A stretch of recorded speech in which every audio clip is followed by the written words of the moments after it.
Um panorama da nova Central Sindical de Trabalhadores, do seu trabalho desenvolvido em Brasília e no Rio de Janeiro, nós mostraremos agora através de uma entrevista com o presidente Sebastião José e com mais dois outros dirigentes.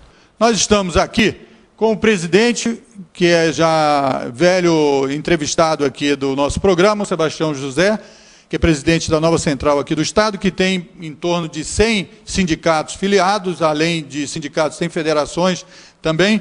E também nós estamos com o companheiro da área dos propagandistas de medicamentos, que é o companheiro Edmundo Quintanilha, que é diretor do sindicato, mas também é dirigente da nova Central aqui do Estado do Rio de Janeiro.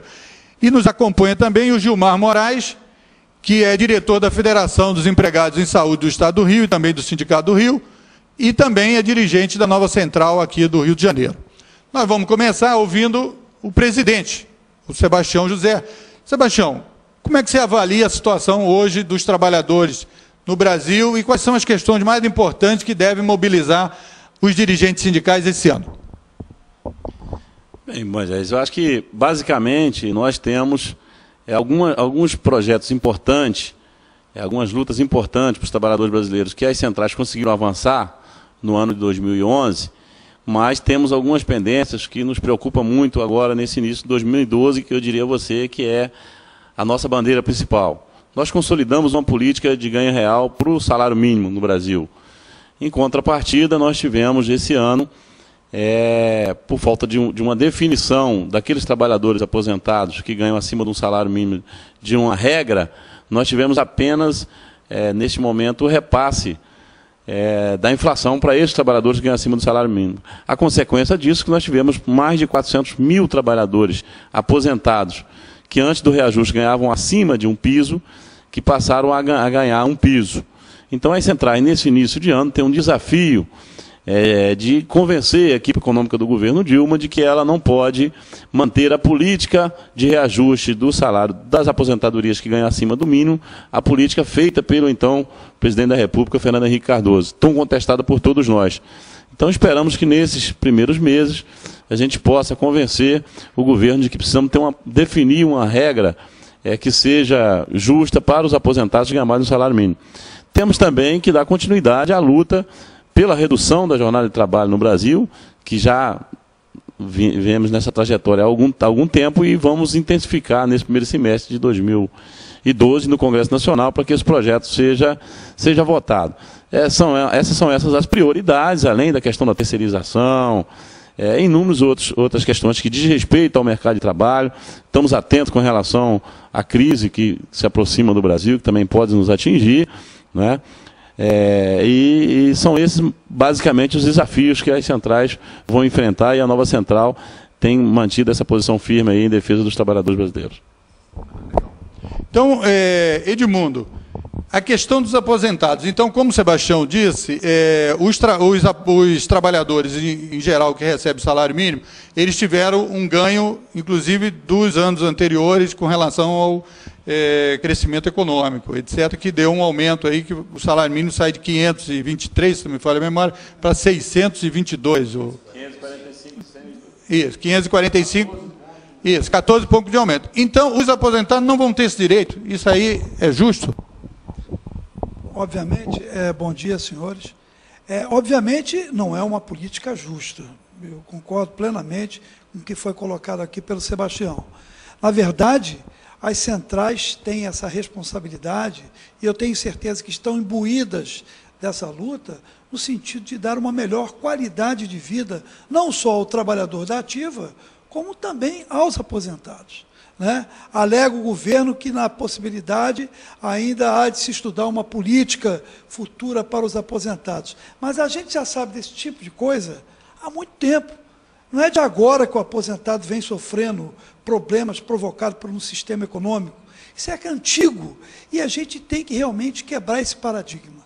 Há uma necessidade premente de valorização ao aposentado, porque é ele que fez a história, tanto a história econômica como a história, enfim, desse país. E tem que ser valorizado como tal, como acontece em outros países. É uma política realmente racional para que ele possa ter uma vida com qualidade, com saúde, com distração, enfim, com tudo aquilo que ele tem direito como aposentado.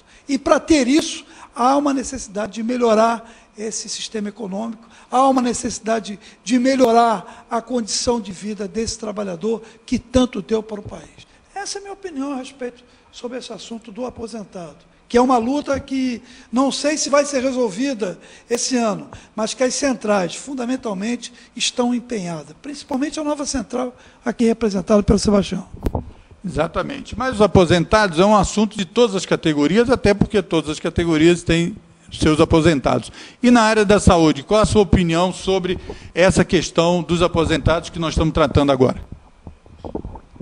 Bom dia, Moisés. Bom dia, Bozó. Sebastião, presidente.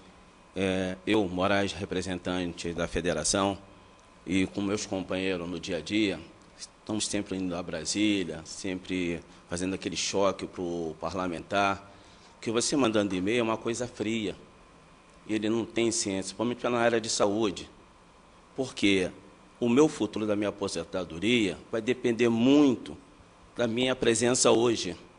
Porque se eu não fizer a caminhada agora, futuramente eu não vou ter essa tranquilidade. E o profissional de saúde, ele tem um trabalho triplicado. Ele sai de um plantão para o outro, e sucessivamente, faz particular, e tu vai ver o cara não tem um lazer. E quando chega a aposentadoria é pior ainda, porque ele trabalhou tanto e esqueceu de cuidar dele. Sempre cuidou do próximo. E se ele tiver um bom salário, uma boa aposentadoria, ele vai poder aproveitar um pouquinho mais daquilo que ele não aproveitou. Por exemplo, você tem aí as datas festivas, Natal, Ano Novo, Carnaval, quem é que está lá no plantão? O profissional de saúde, dando o amor, carinho e a profissão que ele tem. Ele chega à aposentadoria, ele perdeu aquilo tudo lá atrás. Ele não tem um salário digno, principalmente na área privada, ele trabalha super triplicado, fica muito mais difícil dele ter esse lazer, como outros profissionais têm. Então, tanto a aposentadoria, como o companheiro Sebastião falou, estamos aí na briga da jornada. Essa redução é fundamental para o profissional de saúde. Então, com o apoio das centrais e outras categorias, temos que invadir Brasília no dia a dia para botar na cabeça do parlamentar. E, sucessivamente, estou falando na aposentadoria dele. O profissional de saúde cuidou da senhora, sua mãe, todas as vezes do lado do leito, e chegou a aposentadoria dele agora. Ele vai ser igual a sua mãe ou pior. Pelo menos a sua mãe ainda teve um profissional e você pôde pagar. O profissional de saúde não tem condição de pagar uma pessoa para acompanhar. Então, cai nessas casas de saúde, na própria rede pública lá, abandonado. Quando você chega no seu Zaguiar, tem vários profissionais ali abandonados. Por quê? Não tem uma péssima aposentadoria, porque ele não tem condições de estar no dia a dia na rua. Então, fica totalmente difícil. Então, a gente temos que plantar hoje para colher amanhã. Se a gente não souber aprontar, convocar, chamar o parlamentar para a realidade, a gente não vai chegar ao nosso objetivo. E o nosso objetivo vai ter que ser esse, com o apoio da central, a gente partir para Brasília, no dia a dia, no choque com o parlamentar, de gabinete a gabinete, mostrar a ele a necessidade do profissional de saúde.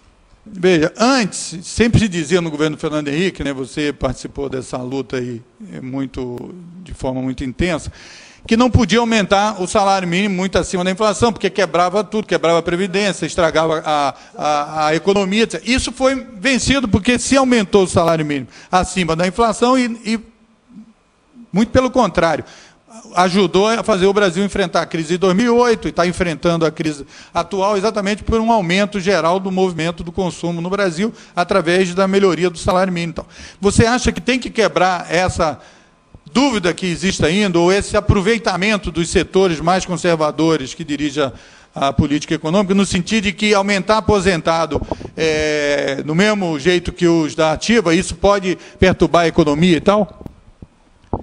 Bem, mas essa é uma pergunta bem interessante. Na verdade, ficou provado, principalmente na crise de 2007, de que uma política de ganho real para o salário mínimo foi o que, naquela oportunidade, contribuiu para que o Brasil não sofresse tantos impactos da crise. O interior, né, o nosso interior, o nosso Nordeste, é outro depois da política de valorização do salário mínimo. Algumas prefeituras, algumas cidades do interior do nosso país têm no salário mínimo a base da sua economia. Então, aumento real para o salário mínimo é distribuição de renda, é justiça social. Da mesma forma, a gente vê que uma política também de ganho real por aposentado que ganha mais no salário mínimo, essa também é uma política de grande virtude econômica, porque certamente um aposentado que ganha 2 salários mínimos não vai aplicar na bolsa, não vai, ele vai comprar remédio, ele vai comprar material escolar para os seus netos, ele vai movimentar a economia brasileira. Então, a gente entende que estabelecer nesse momento também uma política de ganho real para os aposentados que ganham mais do salário mínimo é tornar a economia brasileira mais sustentável. Não é custo. Então, esses economistas que ficam defendendo que isso vai quebrar a Previdência Social, que ser custo, não. Aumento real para os aposentados significa justiça social e, principalmente, movimentar a economia, porque essa injeção que o governo vai dar ao pagar mais aos aposentados, vai gerar lá na ponta mais empregos para que mais contribuintes possam contribuir com a Previdência Social. Então, é uma ciranda positiva para a economia brasileira, uma política de ganho real para as aposentadorias acima de um salário mínimo. Da mesma maneira, essa política também tem sido muito importante, porque ela tem pressionado para que os trabalhadores da ativa, nas suas negociações coletivas, ganhem também acima da inflação. Então, nós tivemos, o ano passado, um estudo do DIEESE, que apontou que a média de ganho real para os trabalhadores brasileiros que ganham mais no salário mínimo foi de 2,83% no ano de 2010. Então, isso quer dizer que os trabalhadores brasileiros que ganham acima do salário mínimo tiveram um ganho acima da inflação, na média nacional, de 2,83%. Isso significa distribuição de renda e, sem dúvida, essa é a melhor política para a gente melhorar as condições dos trabalhadores brasileiros. Você sabe que tem toda uma campanha desenvolvida pelo Ministério Público do Trabalho, teve até procuradores lá naquela região lá perto de Brasília, que foram até atacados já tem algum tempo, e isso serviu também para estimular essa luta. Tem uma campanha da OIT. Como é que você está vendo o papel da Nova Central e a atuação, você que vai muito a Brasília, em Edmundo, essa questão do trabalho decente? Como é que você está vendo isso? Olha só, na minha opinião, eu acho de vital importância esse trabalho que a Nova Central está exercendo agora frente a esse problema, a esse câncer, a essa doença que é muito comum em países geralmente emergentes, que é justamente o trabalho decente, né? Só para ser bem sucinto, a economia da China é um absurdo, é uma beleza. Esse mês de desenvolvimento deve chegar a 9,2%, mas o trabalhador chinês passa por situações horrorosas que até agora não é mostrado para a economia mundial. Nós aqui passamos também por problemas seríssimos. A questão da hora extra, a questão do banco de horas, a questão do fator previdenciário, que também está dentro do trabalho decente, a questão fundamental, que são as 40 horas semanais, e outras questões mais, fruto de uma política conservadora desse sistema capitalista que impera e escraviza o trabalhador. Então, hoje em dia, há uma necessidade premente de que a gente parta para uma política em que o trabalhador tenha uma melhor condição para poder sobreviver, para poder viver. Ele não vive, só vive para o trabalho escravo e que é imposto por uma situação totalmente oposta ao que a Nova Central determina para o trabalhador. É uma política em que ele possa trabalhar dentro de um determinado horário, que ele possa estudar, que ele possa ser aprimorado na sua função, que ele possa ter um momento de lazer com sua família, que ele receba um trabalho, em detrimento do seu trabalho, receba um salário justo para que ele possa desenvolver uma vida socialmente digna como um bom trabalhador. Não é uma coisa utópica, não. Isso não é uma coisa utópica, não. A gente pode chegar até lá. E eu estou vendo com bons olhos esse movimento que está nascendo nasceu em todos os estados do Rio de Janeiro, findou aqui nos estados do Brasil, findou, a última foi aqui, acho que foi cerca de 2 meses atrás, aqui no Ministério do Trabalho, a última reunião, e nós vamos partir agora com os delegados selecionados para Brasília, para, enfim, tirar ali um tratado para que dê condição melhor de vida a esse trabalhador. Companheiro Gilmar, essa questão do trabalho decente é fundamental e ela tem também muita coisa a ver com essa questão das condições de trabalho, você não acha? Das condições precárias de trabalho que existem, seja nos hospitais, nas empresas, nas oficinas, e também para aqueles trabalhadores que vivem uma situação de insegurança que causa muitos acidentes. Como é que você vê também, por esse aspecto, essa questão do trabalho decente, dessa campanha que é desenvolvida pelos órgãos até da OIT? É verdade, Moisés. Como o companheiro Bozó falou, uma realidade. Essa importância, tá, para o trabalhador, a melhoria, as 40 horas, tá, que é fundamental, porque na 40 horas, ele com um salário digno, ele vai dar até espaço para gerar emprego, porque ele tem um salário estável, ele tem uma carga horária, jornada de 40 horas, ele tem como passar o final de semana com a família, ele tem como fazer um lazer. E hoje o profissional de saúde está precisando de licença, porque ele não está aguentando. Ele faz 12 por 36. Ele acabou de sair de um, já tem que correr para estar no outro. E já vai garantir esse trânsito que tem no nosso Rio de Janeiro. Aí já chega estressado no plantão, pega um paciente grave, aí ele tem que usar da inteligência dele. Mas daqui a pouco chega o cansaço. Chega o final do mês. Poxa, eu vou ter um dinheirinho a mais esse final de mês. Aí computa lá o cartão de ponto, ele tem 3 atrasos, 4 atrasos, e é descontado e é penalizado. A empresa se preocupa. Está nem aí. Ele quer saber que ele esteja lá pontualmente às 19. Jamais nesse trânsito do nosso Rio de Janeiro, tu deixa um plantão 19 horas e tu passa a chegar no outro lá, 19h10, 19h20, 19h30. Tu não consegue. Então, logicamente, a gente buscando essa necessidade das 40 horas para os profissionais, tanto na saúde como outras, que aí o cara vai parar, vai ter mais um descanso. Espera aí, hoje eu vou estar com minha família, hoje é véspera de Natal, vou fazer a ceita, vou fazer ali direitinho, seu saláriozinho, não tão bom, mas compatível com a necessidade dele, para ele não estar precisando fazer um particular na casa do Moisés, na casa do Moraes, para ele poder levar aquele sustento para casa. O profissional de enfermagem, que eu posso falar, o profissional da área de saúde, tanto lá do pequeno, que é os serviços gerais, ao técnico em enfermagem, são penalizados.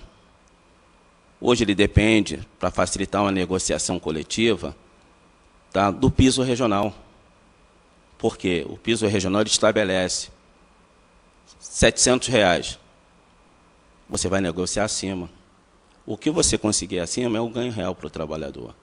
É isso que às vezes o trabalhador precisa saber, de participar da assembleia, para tocar no coração do patrão aquela necessidade dele ter um salário mais digno, mais compatível com o trabalho que ele faz.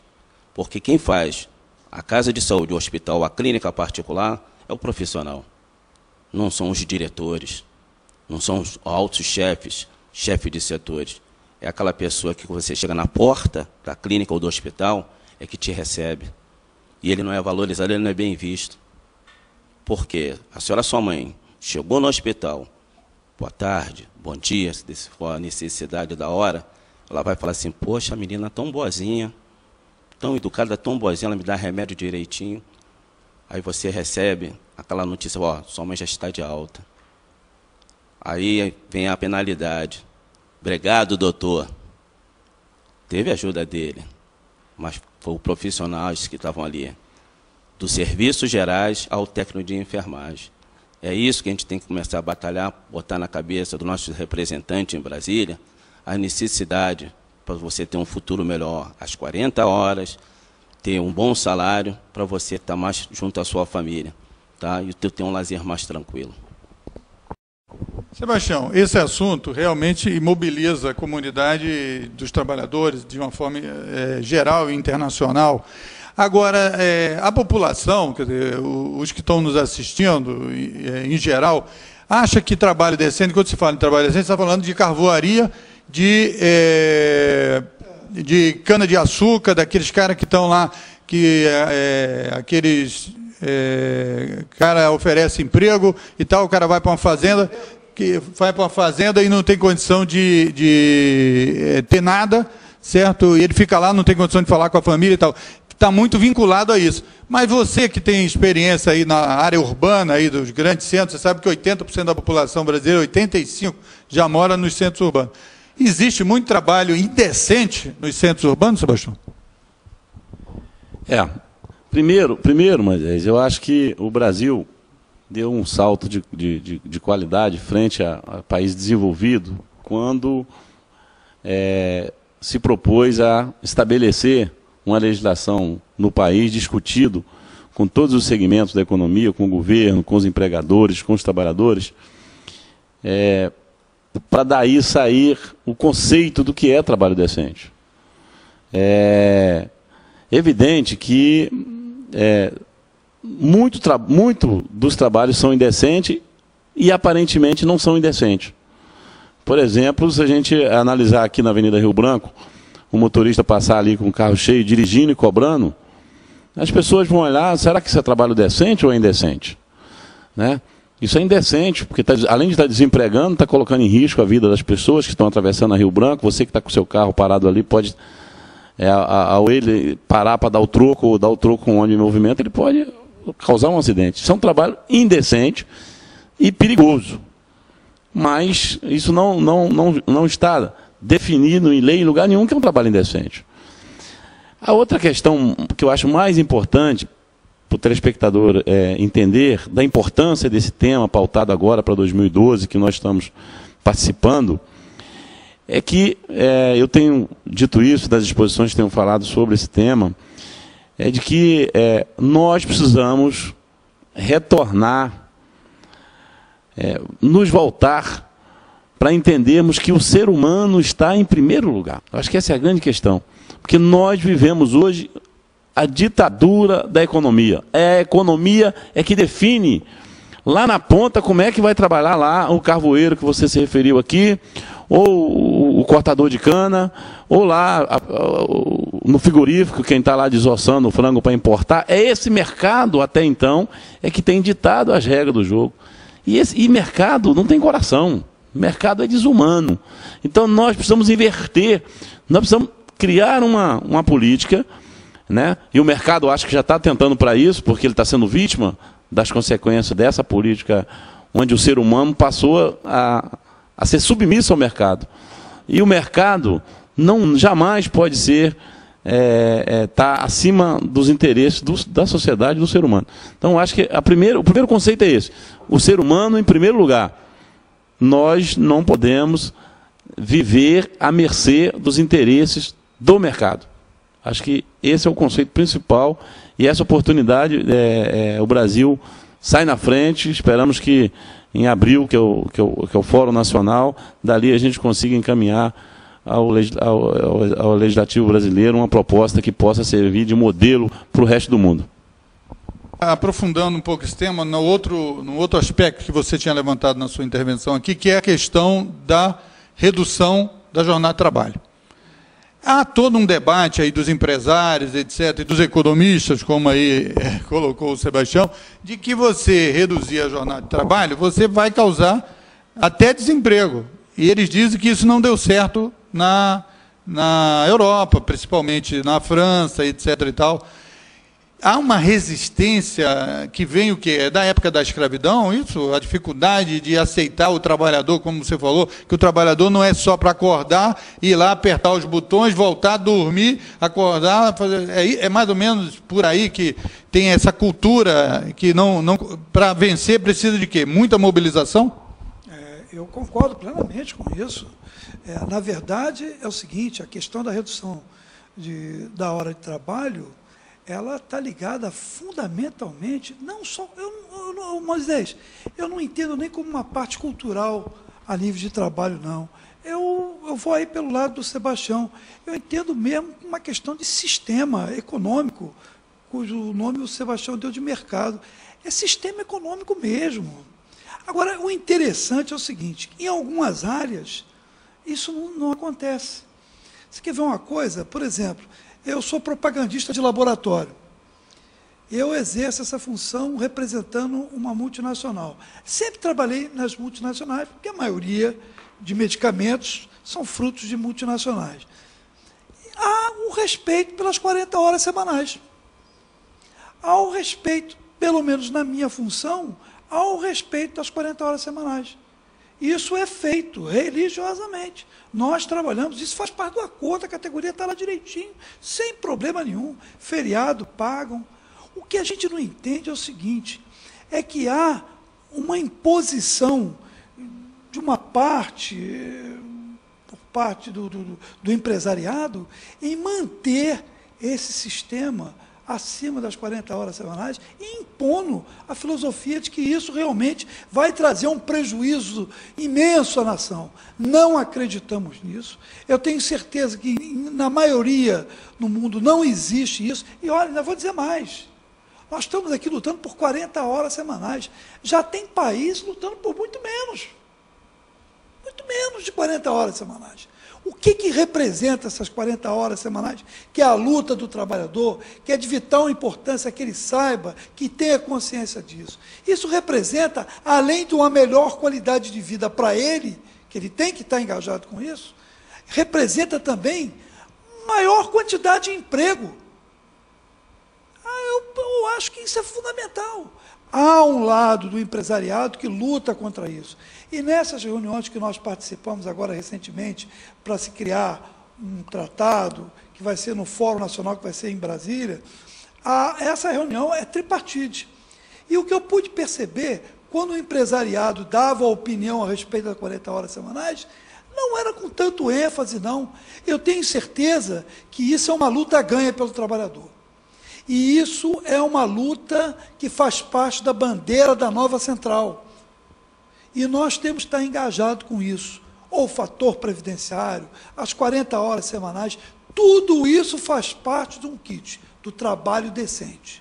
E nós temos que lutar com isso veementemente. Estamos aqui propondo essa luta e vamos até o fim para que realmente que o trabalhador tenha uma condição de trabalho e de vida social e econômica decente. É essa que é a principal bandeira da nova central.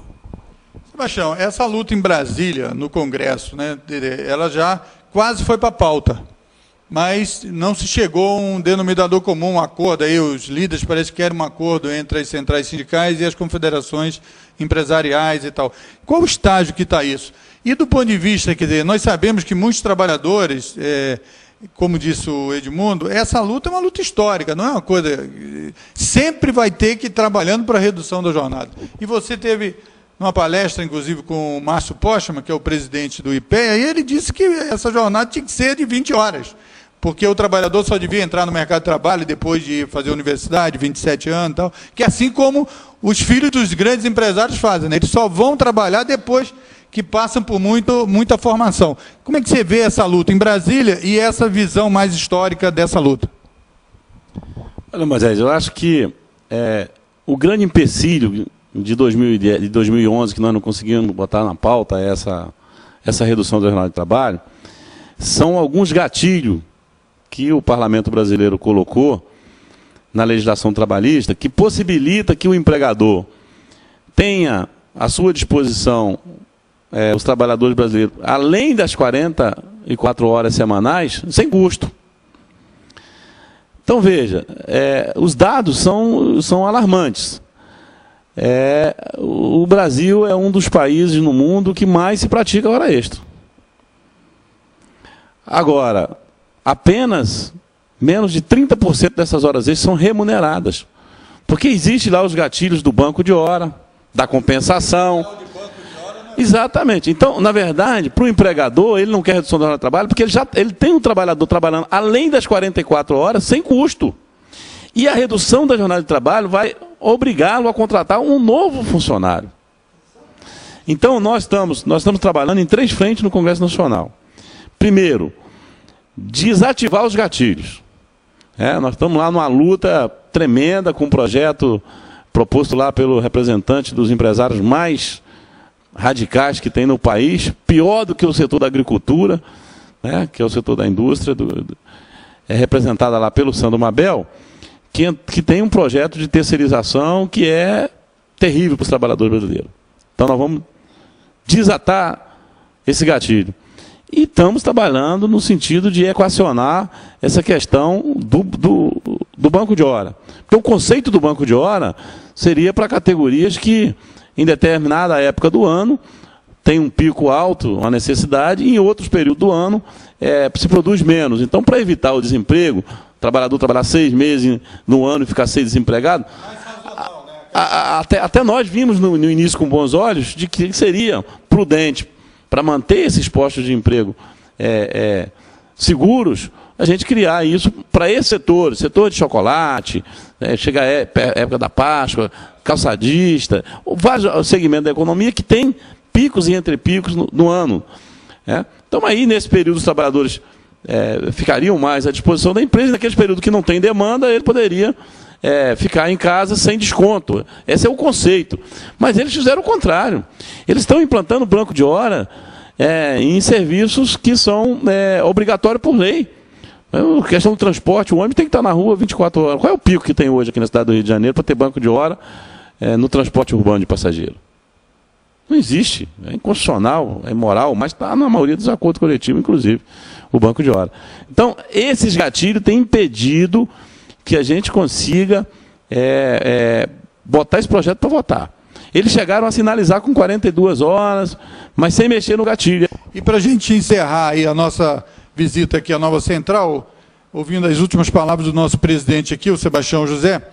E aí, Sebastião, como é que você, quais são as perspectivas que você passa aí para os nossos telespectadores sobre a luta aí da Nova Central e dessa luta que vocês desenvolvem intensamente nesse ano de 2012? Nós tivemos, nas últimas 2 décadas, uma certa estagnação da representação dos trabalhadores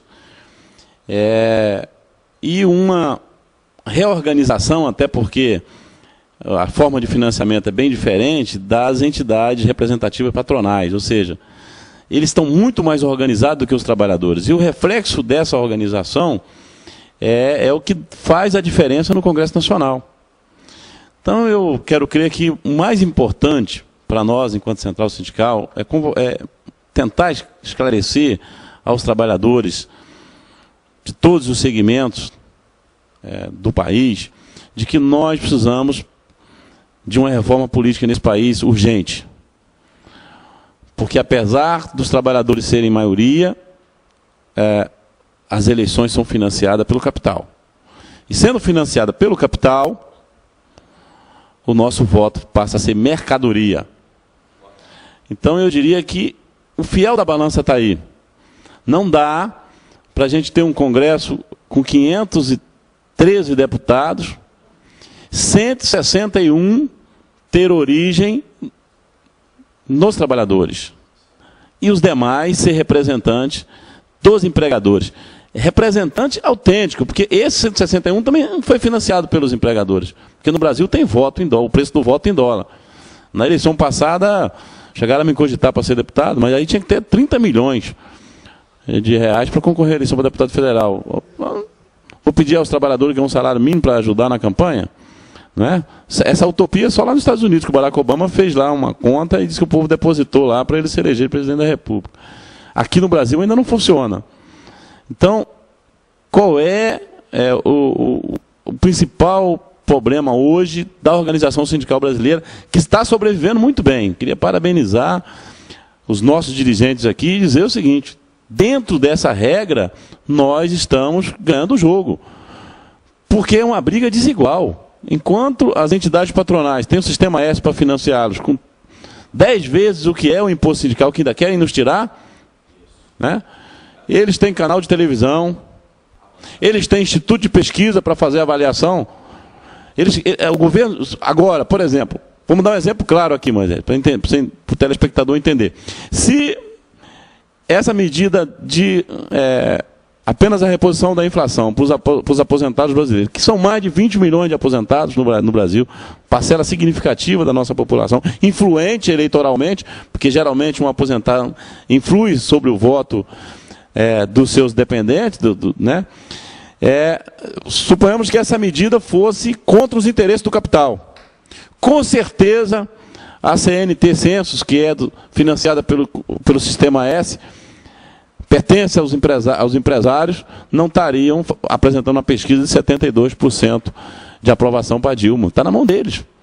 Eles estariam dizendo, olha, perdeu 10 pontos na pesquisa porque tomou uma medida impopular. Mas como não atinge eles, aí eles...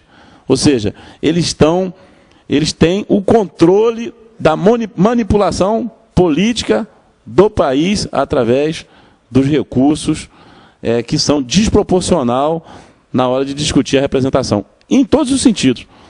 Então, eu acho que, quando se fala em educação, estamos falando disso. Quanto mais esclarecido o povo, mais caro o voto. Talvez por isso que a educação esteja do jeito que está no Brasil. O Sebastião aqui abriu uma avenida aí, nós não vamos poder continuar aqui nesse programa, mas então já vamos acertar que nós vamos ter que voltar aí, quer dizer, num próximo programa, outro olhar para a gente debater a reforma política no olhar dos trabalhadores e como os trabalhadores veem a necessidade da reforma política e que itens são esses, porque a reforma ia ser uma reforma ampla, parece que começou a minguar e agora parece que vai ser uma reforminha, que eu nem sei se vai sair, mas é um assunto importante que foi trazido aqui. Eu queria agradecer a presença de vocês e até a próxima oportunidade.